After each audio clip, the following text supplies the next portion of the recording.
Well, let's return now to the resignation of Barnaby Joyce. Joining me is Liberal Senator Jacinta Nampijinpa-Price. Senator, thank you for your time. Firstly, what's your reaction to Barnaby's decision yesterday?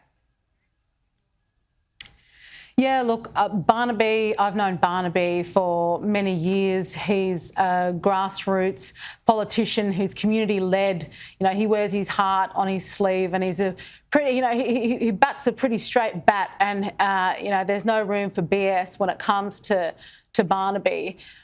You know, I've admired the way that he stood up for regional Australia, for miners and for farmers, for those industries that really make Australia tick. And I suppose this decision now is, well, it's ultimately, I think everyone knows that Barnaby will make up his own mind when he makes up his own mind. And I suppose for the Nationals, that is for them to determine within their party room how they will go about, whether they will, you know, seek to try to get him back on board or not.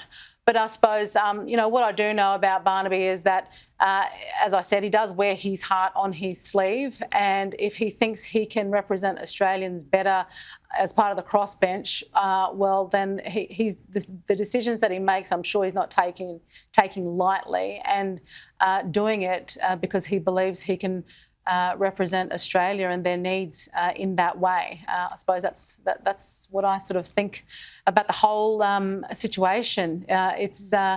I think for the coalition, though, you know, I find we're in a stronger position at the moment. I feel we're finally being conviction-led as opposed to led by polls and making decisions in the best interests of Australians and putting forward policy in that vein. So I suppose I'm personally looking forward to ensuring that we take up that fight with conviction and starting with energy policy, which is now on the table.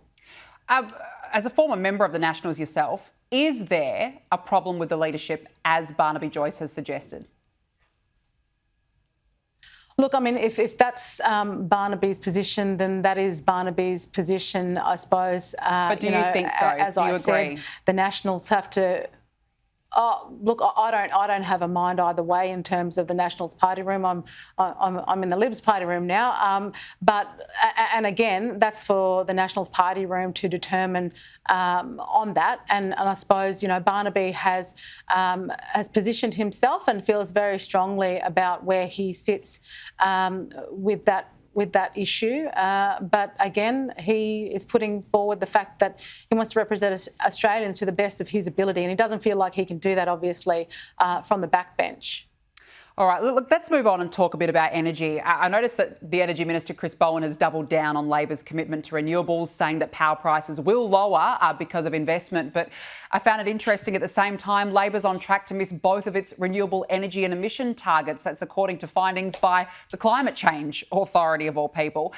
So it's going to miss targets. Bills keep going up, Senator Price. Bowen says, oh, no, it's all right, bills will go down. I mean, the magic question is when?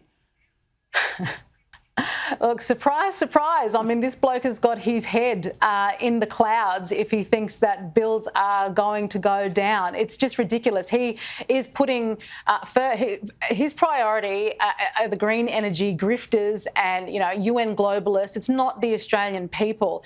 All they're interested in is reducing emissions, which they're not doing, evidently. We as a coalition are wanting to reduce people's power bills and, you know, lift the cost of living crisis for the Australian people. So, you know, Chris Bowen, what he fails to recognise is the fact that the cost of energy goes up the further along you go. So, you know, what we're seeing internationally is that when countries reach about 30% renewables, they sort of have this honeymoon period. But anything more than that, and the cost begins to climb once more. And he wants to reach over 80% emissions by 2030, which is going to mean an increase in cost. Not only that, but you know, we are producing, just over 1% of global emissions as a country. So if we poured everything into this and made Australians go completely broke, we're not making a single change to emissions when you think of China, the US, India, countries that are contributing to 60% of global emissions. They're sending this country broke. And if they want to continue toward, net zero by 2060, then we could be spending between $7 and $9 trillion of taxpayer funds in order to get there. And then there's the fact that this is about our liberty. This is about freedom of choice. We as Australians are now constrained in terms of what kind of vehicle we can buy. Manufacturing is constrained. Food and farmers are constrained in terms of what they can grow. So every aspect of our life is being impacted in terms of freedom of choice and the cost of living because of this ridiculous net zero policy that, I'm sorry, Bowen is on a completely another planet and he's destroying our economy, he's destroying our way of life. Yeah, and watching him, come up with all sorts of excuses in Parliament this week was absolutely astounding. And you're right, we are going backwards. We're going broke at the same time under this. Jacinta Nampijinpa-Price, we've got to leave it there. Great to catch up. Thanks very much for joining me on the show. Appreciate it.